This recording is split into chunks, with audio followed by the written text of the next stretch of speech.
Hello সুপ্রিয় দর্শক, আজ বুধবার সকাল 7টায় যদি আমরা পশ্চিমবঙ্গের দক্ষিণবঙ্গের জেলাগুলি দেখি, তাহলে আমরা এখানে দেখতে পাবো যে পুরুলিয়া জেলা, এখানে তোমার বাঁকুড়া জেলা এবং পশ্চিম বর্ধমান জেলায় মোটামুটি মেঘলা আকাশ থাকবে, বৃষ্টিপাতের সম্ভাবনা রয়েছে সকাল 7টার দিকে। আর এখানে যদি দেখি আমরা পূর্ব মেদিনীপুর জেলাতে সকাল 7টার দিকে এবং দক্ষিণ চব্বিশ পরগনা জেলাতে সকাল 7টার দিকে বৃষ্টিপাতের সম্ভাবনা রয়েছে। আর এখানে বাকি জেলাগুলো যদি দেখি আমরা মুর্শিদাবাদ, নদিয়া জেলা, এখানে তোমার বীরভূম জেলা রয়েছে, তারপর পূর্ব বর্ধমান জেলা, এখানে তোমার পশ্চিম মেদিনীপুর ঝাড়গ্রাম জেলা, তারপর এখানে তোমার উত্তর চব্বিশ পরগনা জেলা, এই সমস্ত জেলা, কলকাতা, হাওড়া, এই সমস্ত জেলাগুলি মোটামুটি সকাল 7টার দিকে পরিষ্কার আকাশ থাকবে। এবার উত্তরবঙ্গের জেলাগুলি যদি দেখি, মালদা, উত্তর দিনাজপুর, দক্ষিণ দিনাজপুর জেলা মোটামুটি পরিষ্কার আকাশ থাকবে সকাল 7টার দিকে। তবে শিলিগুড়ি, জলপাইগুড়ি, আলিপুরদুয়ার, কুচবিহার জেলা মোটামুটি বৃষ্টিপাতের সম্ভাবনা রয়েছে সকাল 7টার দিকে। এবার যদি আমরা বাকি জেলাগুলো দেখি বাংলাদেশের, এবার যদি আমরা বাংলাদেশে চলে আসি সকাল 7টার দিকে, তাহলে আমরা এখানে দেখতে পাবো পশ্চিম তোমার বরিশাল বিভাগের প্রায় তোমার ভোলা জেলা, পটুয়াখালী জেলা এবং বরগুনা জেলার নিচের অংশগুলি মোটামুটি তোমার মেঘলা আকাশ থাকবে, বৃষ্টিপাতের সম্ভাবনা রয়েছে। এখানে কক্সবাজার জেলা সকাল 7টার দিকে বৃষ্টিপাতের সম্ভাবনা রয়েছে। বাকি চট্টগ্রাম বিভাগের তোমার চট্টগ্রাম জেলা, রাঙ্গামাটি, খাগড়াছড়ি, বান্দরবন, এই সমস্ত জেলা সকাল 7টার দিকে পরিষ্কার আকাশ থাকবে। ফেনী, তারপর হচ্ছে নোয়াখালী, চাঁদপুর রয়েছে, যে কুমিল্লা, ব্রাহ্মণবাড়িয়া, এই সমস্ত জেলাগুলি সকাল 7টার দিকে পরিষ্কার আকাশ থাকবে। এখানে ঢাকা বিভাগের প্রায় সমস্ত জেলা সকাল 7টার দিকে পরিষ্কার আকাশ থাকবে। খুলনা বিভাগের প্রায় সমস্ত জেলা সকাল 7টার দিকে পরিষ্কার আকাশ থাকবে। রাজশাহী বিভাগের প্রায় সমস্ত জেলা সকাল 7টার দিকে পরিষ্কার আকাশ থাকবে। এখানে যদি দেখি আমরা রংপুর বিভাগের প্রায় প্রত্যেকটি জেলা সকাল 7টার দিকে পরিষ্কার আকাশ থাকবে। ময়মনসিংহ বিভাগের প্রায় প্রত্যেকটি জেলা সকাল 7টার দিকে পরিষ্কার আকাশ থাকবে। এখানে যদি দেখি আমরা যে তোমার সিলেট বিভাগের প্রায় প্রত্যেকটি জেলা সকাল 7টার দিকে পরিষ্কার আকাশ থাকার সম্ভাবনা রয়েছে। তবে এখানে যদি দেখি আমরা হচ্ছে তোমার ময়মনসিংহ, টাঙ্গাইল, এই সমস্ত জেলাগুলিতে মোটামুটি মেঘলা আকাশ থাকবে, বৃষ্টিপাতের সম্ভাবনা রয়েছে। এবার চলে যাবো আমরা সকাল 10টার দিকে পশ্চিমবাংলা এবং বাংলাদেশে আবহাওয়া কী পরিবর্তন করছে সেটা দেখে নেব। সকাল 10টায় অনেকটাই আবহাওয়ার পরিবর্তন ঘটেছে পশ্চিমবাংলা এবং বাংলাদেশে। তাহলে পশ্চিমবঙ্গে যদি দেখি, পশ্চিমবঙ্গের দক্ষিণবঙ্গের জেলাগুলি কেবলমাত্র মুর্শিদাবাদ জেলা সকাল 10টা থেকে পরিষ্কার আকাশ থাকবে। বাকি পশ্চিমবঙ্গের দক্ষিণবঙ্গের সমস্ত জেলাগুলিতে তোমার মেঘলা আকাশ থাকবে, বৃষ্টিপাতের সম্ভাবনা রয়েছে সকাল 10টার দিকে। এখানে উত্তরবঙ্গের জেলাগুলি যদি দেখি, মালদা, উত্তর দিনাজপুর, দক্ষিণ দিনাজপুর জেলা সকাল 10টার দিকে পরিষ্কার আকাশ থাকবে। তবে শিলিগুড়ি, জলপাইগুড়ি, আলিপুরদুয়ার, কুচবিহার প্রত্যেকটি জেলার সকাল 10টার দিকে মোটামুটি তোমার বৃষ্টিপাতের সম্ভাবনা রয়েছে। এবার যদি আমরা বাংলাদেশে চলে আসি, তাহলে এখানে বাংলাদেশে দেখতে পাবো বরিশাল বিভাগের প্রায় সমস্ত জেলা সকাল 10টা থেকে বৃষ্টিপাতের সম্ভাবনা রয়েছে। খুলনা বিভাগের প্রায় সমস্ত জেলা সকাল 10টার দিকে বৃষ্টিপাতের সম্ভাবনা রয়েছে। এখানে যদি দেখি ঢাকা বিভাগের ঢাকা জেলা, মুন্সিগঞ্জ রয়েছে, নারায়ণগঞ্জ, মানিকগঞ্জ, এই সমস্ত জেলাগুলি মোটামুটি বৃষ্টিপাতের সম্ভাবনা রয়েছে সকাল 10টার দিকে। তবে রাজশাহী বিভাগের প্রায় সমস্ত জেলা সকাল 10টার দিকে পরিষ্কার আকাশ থাকবে। এখানে তোমার রংপুর বিভাগের প্রায় সমস্ত জেলা সকাল 10টার দিকে পরিষ্কার আকাশ থাকবে। ময়মনসিংহ বিভাগের বেশিরভাগ জেলায় তোমার পরিষ্কার আকাশ থাকার সম্ভাবনা রয়েছে সকাল 10টার দিকে। তবে এখানে যদি দেখি আমরা সিলেট জেলা রয়েছে এবং সুনামগঞ্জ জেলা মোটামুটি সকাল 10টার দিকে পরিষ্কার আকাশ থাকবে। এখানে হবিগঞ্জ, মৌলভীবাজার জেলা মোটামুটি সকাল 10টার দিকে বৃষ্টিপাতের সম্ভাবনা রয়েছে। এবার যদি আমরা এখানে চট্টগ্রাম দেখি, চট্টগ্রাম বিভাগের চট্টগ্রাম রয়েছে, তারপর এখানে খাগড়াছড়ি, রাঙ্গামাটি, বান্দরবন জেলা মোটামুটি সকাল 10টার দিকে পরিষ্কার আকাশ থাকার সম্ভাবনা রয়েছে। তবে কক্সবাজার জেলাতে বৃষ্টিপাতের সম্ভাবনা রয়েছে সকাল 10টার দিকে। এখানে ফেনী, তারপর হচ্ছে তোমার লক্ষ্মীপুর, নোয়াখালী, চাঁদপুর, কুমিল্লা, ব্রাহ্মণবাড়িয়া মোটামুটি পরিষ্কার আকাশ থাকবে সকাল 10টার দিকে। এবার চলে যাবো আমরা দুপুর 1টা থেকে পশ্চিমবাংলা এবং বাংলাদেশে আবহাওয়া কী পরিবর্তন ঘটছে সেটা দেখে নেব।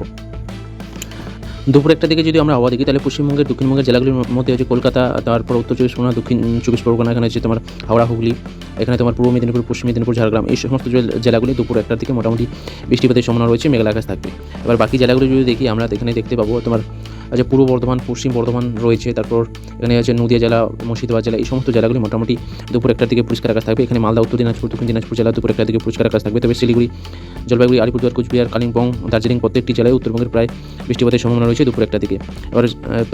এবার বাংলাদেশে চলে আসবে। বাংলাদেশে যদি দেখি আমরা, খুলনা বিভাগের প্রায় সমস্ত জেলা দুপুর 1টার দিকে বৃষ্টিপাতের সম্ভাবনা রয়েছে। বরিশাল বিভাগের প্রায় সমস্ত জেলা দুপুর 1টার দিকে বৃষ্টিপাতের সম্ভাবনা রয়েছে। এখানে ঢাকা বিভাগের প্রায় যে ঢাকা জেলা, মুন্সিগঞ্জ রয়েছে, নারায়ণগঞ্জ, মানিকগঞ্জ, এই সমস্ত জেলাগুলিতে বৃষ্টিপাতের সম্ভাবনা রয়েছে তোমার দুপুর 1টার দিকে। আর এখানে যদি দেখি আমরা চট্টগ্রাম বিভাগের চট্টগ্রাম জেলা আছে, কক্সবাজার জেলা আছে, ফেনী, যে কুমিল্লা, ব্রাহ্মণবাড়িয়া আছে, চাঁদপুর, লক্ষ্মীপুর, নোয়াখালী, এই সমস্ত জেলাগুলিতে বৃষ্টিপাতের সম্ভাবনা রয়েছে দুপুর 1টার দিকে। তবে রাঙ্গামাটি, খাগড়াছড়ি জেলা দুপুর 1টার দিকে পরিষ্কার আকাশ থাকবে। এখানে রাজশাহী বিভাগের প্রায় সমস্ত জেলা দুপুর 1টার দিকে পরিষ্কার আকাশ থাকবে। রংপুর বিভাগের প্রায় সমস্ত জেলা দুপুর 1টার দিকে পরিষ্কার আকাশ থাকবে। এখানে ময়মনসিংহ বিভাগের প্রায় প্রত্যেকটি জেলা দুপুর 1টার দিকে পরিষ্কার আকাশ থাকবে। এখানে সিলেট বিভাগের প্রায় সিলেট জেলা এবং সুনামগঞ্জ জেলা, হবিগঞ্জ জেলা মোটামুটি পরিষ্কার আকাশ থাকার সম্ভাবনা রয়েছে। তবে নারায়ণগঞ্জ জেলা বৃষ্টিপাতের সম্ভাবনা রয়েছে, মেঘলা আকাশ থাকবে দুপুর 1টার দিকে। এবার চলে যাবো আমরা বিকাল 4টার দিকে পশ্চিমবাংলা এবং বাংলাদেশে আবহাওয়া কী পরিবর্তন করছে সেটা দেখে নেব। বিকেল 4টার দিকে যদি আমরা দেখি, তাহলে পশ্চিমবঙ্গের দক্ষিণবঙ্গের প্রায় সমস্ত জেলাগুলিতে বৃষ্টিপাতের সম্ভাবনা রয়েছে, মেঘলা আকাশ থাকবে, ভারী থেকে অতি ভারী বৃষ্টিপাতের সম্ভাবনা রয়েছে পশ্চিমবঙ্গের দক্ষিণবঙ্গের জেলাগুলি। এবার উত্তরবঙ্গের জেলাগুলি যদি দেখি, যে মালদা, উত্তর দিনাজপুর, দক্ষিণ দিনাজপুর জেলা তোমার বিকেল 4টার দিকে মোটামুটি তোমার পরিষ্কার আকাশ থাকার সম্ভাবনা রয়েছে। তবে এখানে শিলিগুড়ি, জলপাইগুড়ি, আলিপুরদুয়ার, কুচবিহার প্রত্যেকটি জেলাতে মোটামুটি বৃষ্টিপাতের সম্ভাবনা রয়েছে বিকেল 4টার দিকে। এবার যদি আমরা বাংলাদেশে চলে আসি, তাহলে বাংলাদেশে আমরা দেখতে পাবো যে খুলনা বিভাগের সমস্ত জেলা বিকেল 4টার দিকে বৃষ্টিপাতের সম্ভাবনা রয়েছে। বরিশাল বিভাগের প্রায় সমস্ত জেলা বিকেল 4টার দিকে বৃষ্টিপাতের সম্ভাবনা রয়েছে। চট্টগ্রাম বিভাগের প্রায় সমস্ত জেলা বিকেল 4টার দিকে বৃষ্টিপাতের সম্ভাবনা রয়েছে। ঢাকা বিভাগের প্রায় সমস্ত জেলাতে বৈকাল 4টা থেকে বৃষ্টিপাতের সম্ভাবনা রয়েছে। ময়মনসিংহ বিভাগের প্রায় সমস্ত জেলাতে বৃষ্টিপাতের সম্ভাবনা রয়েছে বৈকাল 4টা থেকে। সিলেট বিভাগের প্রায় সমস্ত জেলাতে বৃষ্টিপাতের সম্ভাবনা রয়েছে। এখানে রাজশাহী বিভাগের প্রায় বেশিরভাগ জেলাতেই বৃষ্টিপাতের সম্ভাবনা রয়েছে। তবে নওগাঁও আছে, জয়পুরহাট রয়েছে, বনগাঁ রয়েছে, এই সমস্ত জেলা বৈকাল 4টা থেকে পরিষ্কার আকাশ থাকার সম্ভাবনা রয়েছে।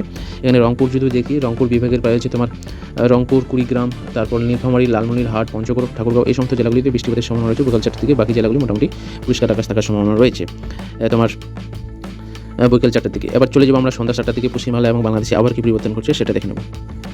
এখন যদি আমরা রাত্রি 7টার দিকে আবহাওয়া দেখি, তাহলে আমরা দেখতে পাবো পশ্চিমবঙ্গের মুর্শিদাবাদ জেলা রয়েছে। এখানে তোমার পূর্ব মেদিনীপুর, পশ্চিম মেদিনীপুর, যে বীরভূম জেলা রয়েছে, নদিয়া জেলা, এই সমস্ত জেলাগুলিতে মোটামুটি বৃষ্টিপাতের সম্ভাবনা রয়েছে তোমার সন্ধ্যা 7টার দিকে। তবে এখানে যে আমার কলকাতা, দক্ষিণ 24 পরগনা, উত্তর 24 পরগনা, তারপর এখানে পূর্ব মেদিনীপুর, পশ্চিম মেদিনীপুর, হাওড়া, হুগলি, এখানে তোমার ঝাড়গ্রাম, এই সমস্ত জেলাগুলি, পুরুলিয়া জেলা, এই সমস্ত জেলাগুলি মোটামুটি তোমার সন্ধ্যা 7টার দিকে পরিষ্কার আকাশ থাকার সম্ভাবনা রয়েছে। এবার যদি উত্তরবঙ্গের জেলাগুলি দেখি, যে মালদা জেলা, উত্তর দিনাজপুর, দক্ষিণ দিনাজপুর জেলাতে বৃষ্টিপাতের সম্ভাবনা রয়েছে তোমার সন্ধ্যা 7টার দিকে। এখানে শিলিগুড়ি, জলপাইগুড়ি জেলাতেও বৃষ্টিপাতের সম্ভাবনা রয়েছে। তবে আলিপুরদুয়ার, কোচবিহার জেলা মোটামুটি পরিষ্কার আকাশ থাকার সম্ভাবনা রয়েছে তোমার সন্ধ্যা 7টার দিকে। এখানে তোমার দার্জিলিং জেলাও সন্ধ্যা 7টার দিকে পরিষ্কার আকাশ থাকবে। তবে কালিম্পং জেলা সন্ধ্যা 7টার দিকে বৃষ্টিপাতের সম্ভাবনা রয়েছে। এবার যদি আমরা মালদা জেলা তোমার বাংলাদেশে চলে আসি, তাহলে এখানে বাংলাদেশে আমরা দেখতে পাবো বরিশাল বিভাগের প্রায় সমস্ত জেলাতে বৃষ্টিপাতের সম্ভাবনা রয়েছে। খুলনা বিভাগের প্রায় বেশিরভাগ জেলায় তোমার পরিষ্কার আকাশ থাকবে। তবে এখানে যশোর, নড়াইল, মাগুরা, চাকদহ, চুয়াডাঙ্গা, মেহেরপুর, পুটিয়া, এই সমস্ত জেলাগুলিতে মোটামুটি বৃষ্টিপাতের সম্ভাবনা রয়েছে সন্ধ্যা 7টার দিকে। এখানে যদি দেখি আমরা রাজশাহী বিভাগের জেলাগুলি, রাজশাহী বিভাগের বেশিরভাগ জেলাতেই বৃষ্টিপাতের সম্ভাবনা রয়েছে সন্ধ্যা 7টার দিকে। এখানে ঢাকা বিভাগের প্রায় বেশিরভাগ জেলাতেই সন্ধ্যা 7টার দিকে বৃষ্টিপাতের সম্ভাবনা রয়েছে। এখানে যে চট্টগ্রাম বিভাগের প্রায় বেশিরভাগ জেলাতেই বৃষ্টিপাতের সম্ভাবনা রয়েছে। এখানে যদি দেখি আমরা তোমার সিলেট বিভাগের বেশিরভাগ জেলাতেই বৃষ্টিপাতের সম্ভাবনা রয়েছে সন্ধ্যা 7টার দিকে। তবে এখানে যদি দেখি আমরা ময়মনসিংহ বিভাগের প্রায় প্রত্যেকটি জেলাতেই বৃষ্টিপাতের সম্ভাবনা রয়েছে। এখানে রংপুর বিভাগের প্রায় প্রত্যেকটি জেলাতেই বৃষ্টিপাতের সম্ভাবনা রয়েছে সন্ধ্যা 7টার দিকে। এবার চলে যাবো আমরা রাত্রি 10টা থেকে পশ্চিমবাংলা এবং বাংলাদেশে আবার কী পরিবর্তন করছে সেটা দেখে নেব। রাত্রি 10টা থেকে যদি আপনারা আবহাওয়া দেখি, তাহলে পশ্চিমবঙ্গের দক্ষিণবঙ্গের জেলাগুলি, এখানে মুর্শিদাবাদ জেলা রয়েছে, বীরভূম জেলা এবং পশ্চিম বর্ধমান জেলাতে মোটামুটি মেঘলা আকাশ থাকবে, বৃষ্টিপাতের সম্ভাবনা রয়েছে রাত্রি 10টার দিকে। বাকি জেলাগুলি যদি দেখি, তোমার পশ্চিমবঙ্গের দক্ষিণবঙ্গের জেলাগুলি তোমার পরিষ্কার আকাশ থাকবে। যেমন এখানে যে পুরুলিয়া জেলা রয়েছে, এখানে তোমার বাঁকুড়া জেলা, পশ্চিম মেদিনীপুর, পূর্ব মেদিনীপুর, তারপর নদিয়া, উত্তর 24 পরগনা, দক্ষিণ 24 পরগনা, কলকাতা, হাওড়া, হুগলি, এই সমস্ত জেলাগুলি রাত্রি 10টা থেকে পরিষ্কার আকাশ থাকে। এবার যদি এখানে দেখি আছে মালদা জেলা, উত্তর দিনাজপুর জেলা বৃষ্টিপাতের সম্ভাবনা রয়েছে। তবে দক্ষিণ দিনাজপুর জেলা রাত্রি 10টা থেকে পরিষ্কার আকাশ থাকবে। এখানে শিলিগুড়ি, জলপাইগুড়ি, আলিপুরদুয়ার, কোচবিহার প্রত্যেকটি জেলা রাত্রি 10টা থেকে পরিষ্কার আকাশ থাকার সম্ভাবনা রয়েছে। এবার যদি আমরা বাংলাদেশে চলে আসি, তাহলে বাংলাদেশে দেখতে পাবো হচ্ছে বরিশাল বিভাগের প্রায় সমস্ত জেলাতেই বৃষ্টিপাতের সম্ভাবনা রয়েছে রাত্রি 10টা থেকে। খুলনা বিভাগের প্রায় সমস্ত জেলা রাত্রি 10টা থেকে পরিষ্কার আকাশ থাকবে। চট্টগ্রাম বিভাগের প্রায় সমস্ত জেলা রাত্রি 10টা থেকে পরিষ্কার আকাশ থাকবে। রাজশাহী বিভাগের প্রায় সমস্ত জেলা রাত্রি 10টা থেকে বৃষ্টিপাতের সম্ভাবনা রয়েছে। এখানে তোমার সিলেট বিভাগের প্রায় বেশিরভাগ জেলাতেই সমস্ত জেলাতেই বৃষ্টিপাতের সম্ভাবনা রয়েছে রাত্রি 10টার দিকে। তবে ঢাকা বিভাগের প্রায় সমস্ত জেলা রাত্রি 10টা থেকে পরিষ্কার আকাশ থাকবে। ময়মনসিংহ বিভাগের প্রায় সমস্ত জেলা রাত্রি 10টা থেকে পরিষ্কার আকাশ থাকবে। এখানে যদি দেখি আমরা সিলেট বিভাগের বেশিরভাগ জেলাতেই তোমার পরিষ্কার আকাশ থাকার সম্ভাবনা রয়েছে। তবে এখানে যদি দেখি আমরা তোমার ঠাকুরগাঁও রয়েছে, পঞ্চগড়, নীলফামারী, লালমনিরহাট, এই সমস্ত জেলাগুলি রাত্রি 10টা থেকে বৃষ্টিপাতের সম্ভাবনা রয়েছে। তো আজকে ঝড় বৃষ্টির খবর এই পর্যন্ত। চ্যানেলে নতুন হতে গেলে চ্যানেলটিকে সাবস্ক্রাইব করো এবং ভিডিওটি ভালো লাগলে অবশ্যই বন্ধুবান্ধব, আত্মীয় স্বজনদের কাছে শেয়ার করো, যাতে তারাও প্রত্যেকদিন আবার খবর পেতে পারে। আজকের মতো এখানেই, ধন্যবাদ সবাইকে।